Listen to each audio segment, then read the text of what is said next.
오늘은 요한복음을 시작하는 날입니다. 요한복음 1장부터 1장 1절에서 5절 말씀 다 같이 한번 짧으니까 같이 읽겠습니다. 태초에 말씀이 계셨다. 그 말씀은 하나님과 함께 계셨다. 그 말씀은 하나님이셨다. 그는 태초에 하나님과 함께 계셨다. 모든 것이 그로 말미암아 창조되었으니 그가 없이 창조된 것은 하나도 없다. 창조된 것은 그에게서 생명을 얻었으니 그 생명은 사람의 빛이다. 그 빛이 어둠 속에 비치니 어둠이 그 빛을 이기지 못하였다. 아멘.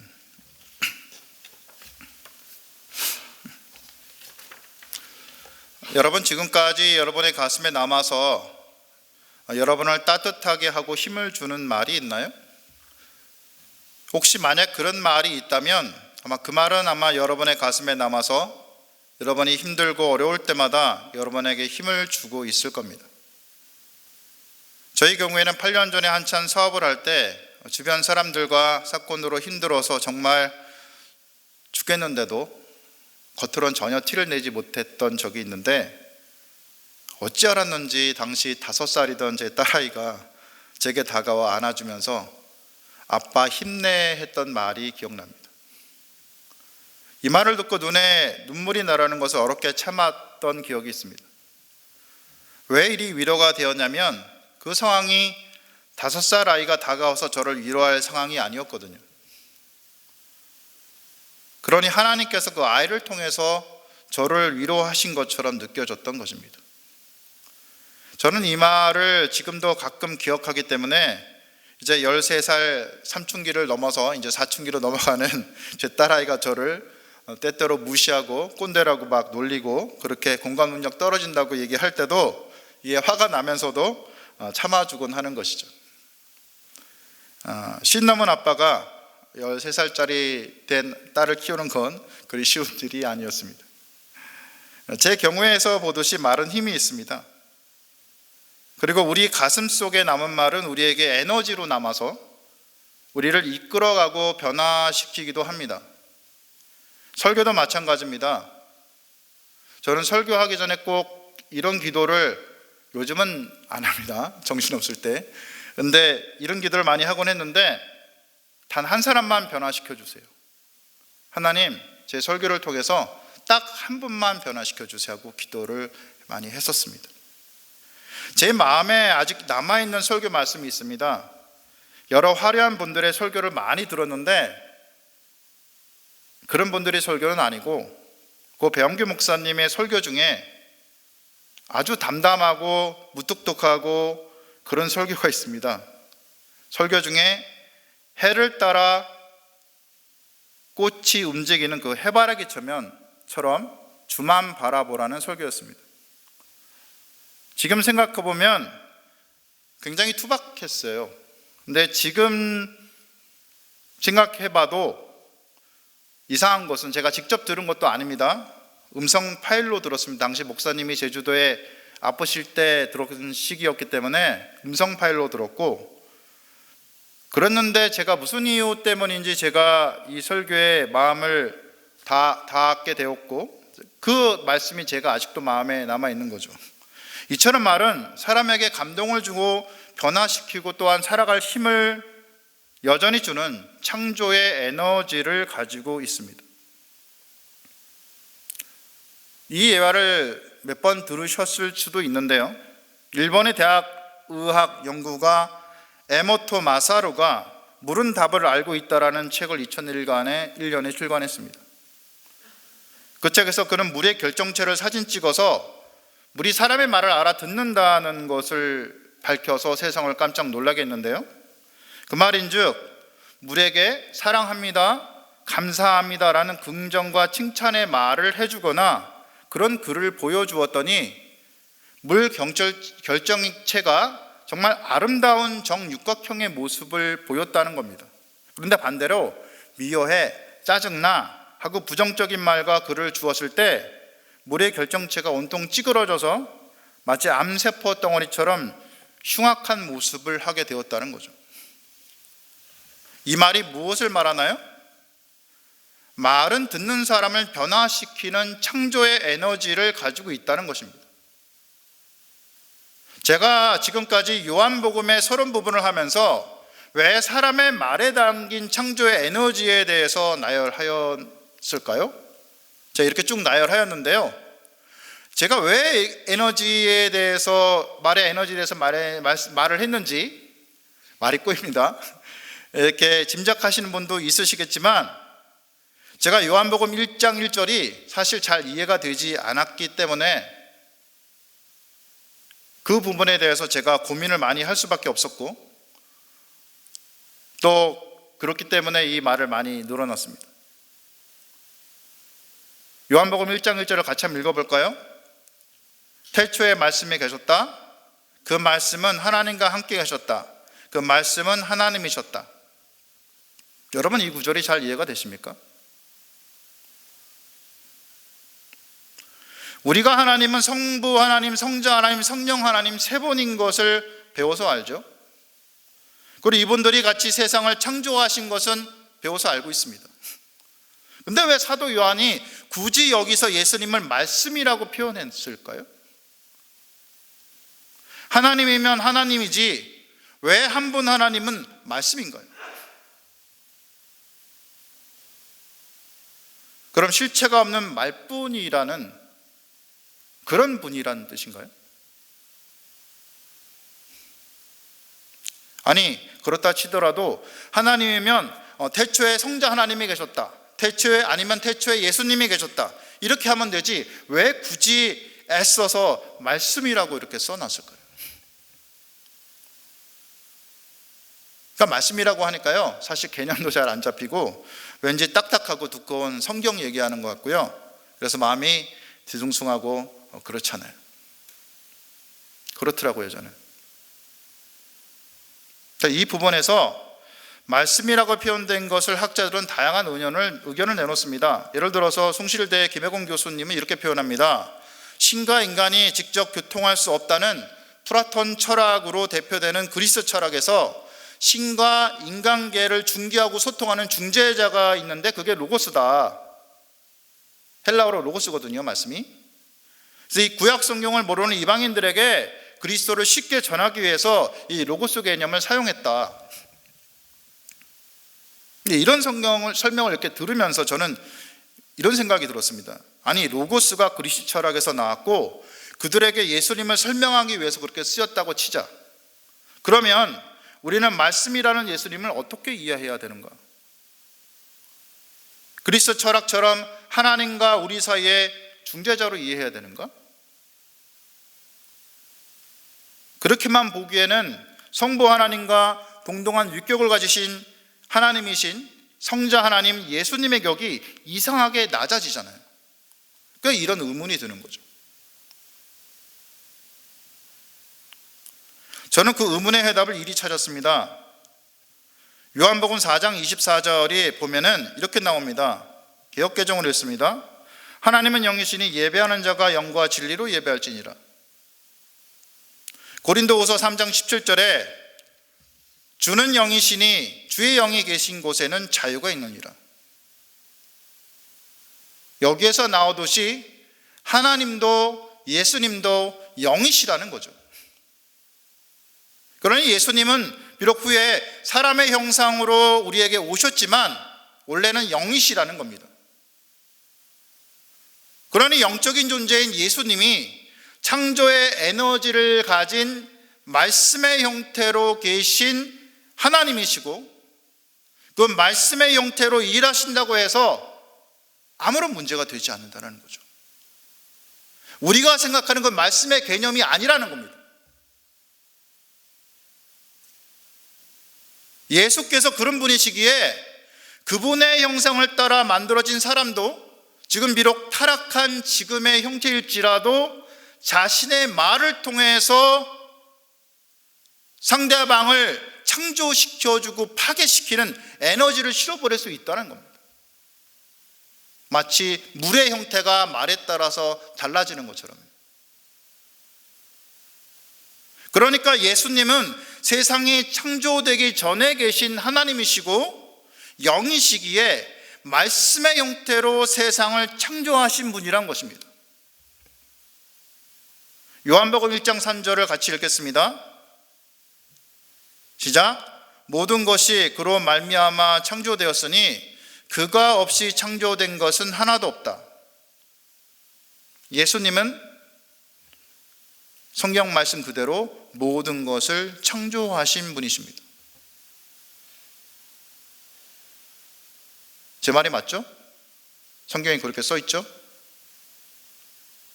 다시 말해서 삼위 하나님이 함께 세상을 창조했는데 성부 하나님만 한 게 아니라는 거예요. 성부 하나님의 말로 얘기해서 세상을 다 창조한 게 아니라는 거예요.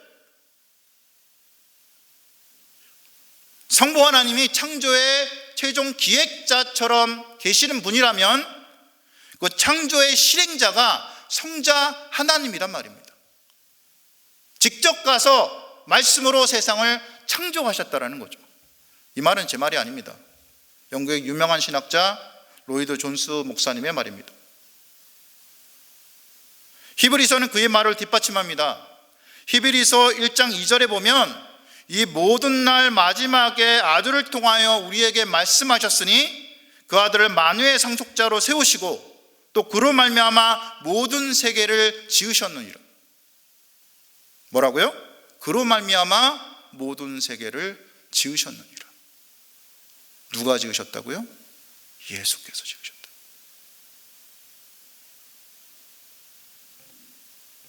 또 이 말씀은 창세기와도 당연히 연관됩니다.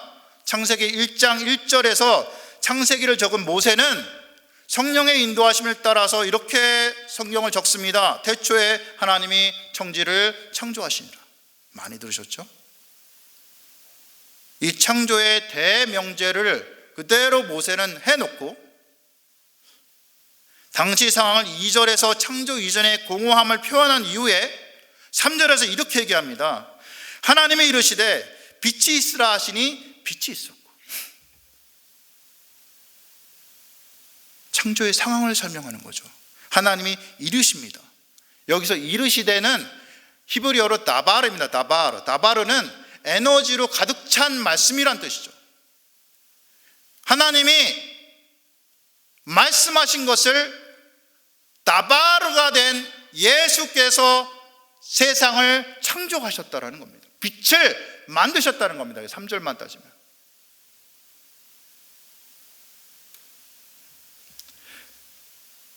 숭실대 김혜근 교수님 이렇게 얘기합니다. 하나님의 말씀이 독립행위자가 된 겁니다. 하나님의 의도를 성취하는 존재가 예수님이십니다. 이게 말씀입니다. 예를 들어서 고대 메소포타미아의 여러 제왕들이 있어요.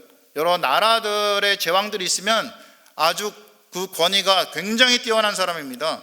근데 그 왕이 한마디 선포합니다. 야, 저기 가서 저 땅을 뺏어와! 하면 군대들이 일어납니다. 그 땅을 공격합니다. 그 땅을 뺏어오는 거죠. 뭐죠? 선포 한마디에 행동이 일어납니다. 하나님의 선포 한마디에 예수께서 행하셔서 세상을 창조하셨다라는 거죠. 이게 왕의 권위입니다. 그러니까 김혜근 교수님이 이걸 얘기하면서 창세기를 지은 모세가 바로 이런 칙령 개정을 가지고 하나님의 천지 창조를 이해했다는 겁니다. 하나님이 빛이 있으라 말씀하시면 그대로 실행하여서 빛을 창조하시는 말씀이신 예수님이 있으셨다는 거죠. 그리고 예수님을 성부 하나님의 부하 정도로 우리가 이렇게 해서 생각하면 안 됩니다. 여기서는. 그죠? 하나님이 말씀하시니까 부하로 가서 부하처럼 가서 하고 가서 하는 것이 예수님이 아닙니다. 오해하지 마십시오. 예수님과 하나님의 위격은 동등합니다. 그죠? 그리고 같은 마음을 가지고 계십니다. 다만 창조를 기획하신 하나님과 그것을 실행하시는 예수님이 다른 역할을 행하는 삼위일체 하나님이라는 겁니다. 이어서 4절은 말합니다. 그런 예수 속에 생명이 있다는 겁니다.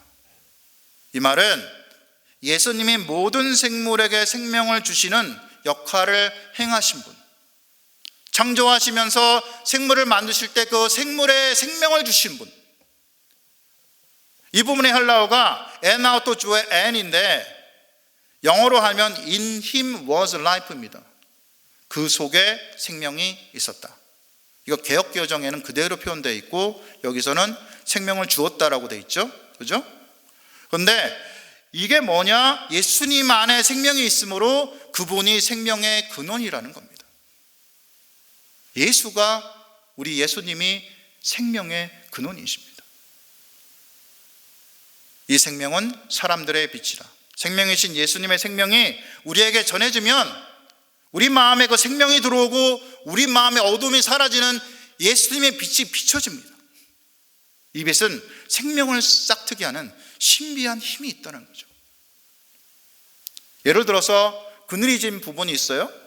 그늘이 진 부분에 보면 겨울 되고 그러면 이제 겨울이 지나면서 녹고 그러면 곰팡이가 막 생기고 그러잖아요. 근데 거기에 만약에 빛이 비쳐요.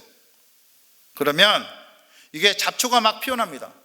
그리고 거기에 야생초 꽃도 피어나요. 꽃과 나비가 날아다닙니다. 멋진 장소가 되잖아요. 마치 그런 것처럼 예수님의 생명이 전해지는 바로 그곳에는 어둠이 내쫓기고 빛의 향연이 일어난다는 거죠. 아름다운 생명이 넘치는 동산이 된다는 겁니다. 이 예수의 생명이 사람에게 전해진다는 것은 그분의 생명력이 발산하는 밝은 빛이 우리 심령에 전해진다는 겁니다. 이것은 우리 마음의 어둠을 밝히는 빛이 됩니다. 이것은 예수님이 행하신 첫 창조 때도 그랬고 다시 이 땅에 성육신 하셔서 행하시는 새로운 창조의 때에도 그 예수님의 생명이 전해짐으로 사람들이 빛 가운데로 나올 수 있었던 겁니다. 바로 여러분이 그랬고 제가 그랬습니다. 우리는 알아야 합니다. 예수의 생명이 전해질 때 우리는 어둠의 생각과 마음을 더 이상 가질 수 없는 빛의 사람으로 본질적으로 변화된다는 겁니다. 물론 우리가 아직 온전하지 못합니다. 그래서 세상에 남은 힘이 여전하기 때문에 우리가 넘어지고 어둠의 영향을 받고 우리 마음속에 어둠이 다시 생기고 또 죄를 짓고 괴로워하고, 하지만 이것은 다 일시적이란 겁니다.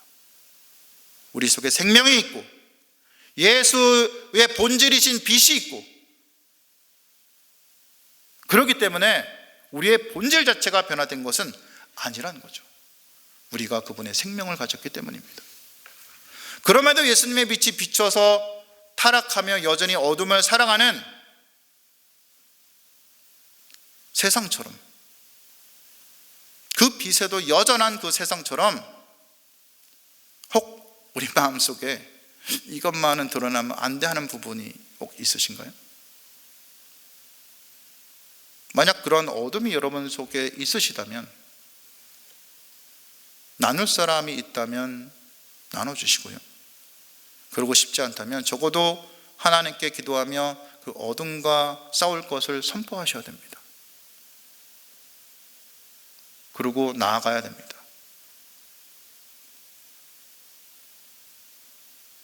기도하며 어둠의 목록을 적어놓고 주님의 도움을 요청하시기 바랍니다.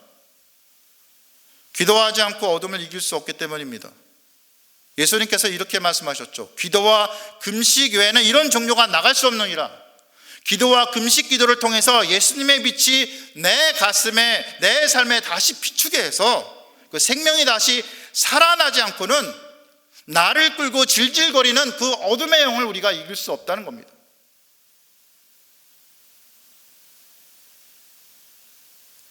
마지막으로 우리는 사도 요한이 복음서를 쓰던 시기의 디아스포라에 심한 핍박이 여전히 있었다는 사실을 기억해야 합니다.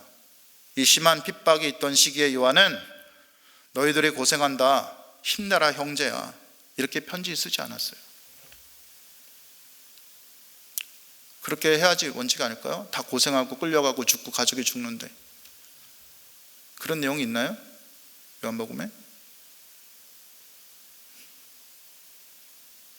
오히려 당당하게 이렇게 선포합니다. 태초에 말씀이신 예수님이 하나님의 말씀을 선포합니다. 그분이 세상을 창조하셨음을 선포합니다. 생명이 그분 안에 있어서 육신을 입고 오신 예수님이 사람들에게 복음과 영생의 빛을 전하셨음을 선포합니다. 이 말이 무엇을 말합니까? 내 작은 문제로 쪼그라들기에는 창조주이신 삼위 하나님의 역사가 너무 크다는 겁니다. 말씀이신 예수께서 창조하신 세상이 너무 광대하다는 겁니다.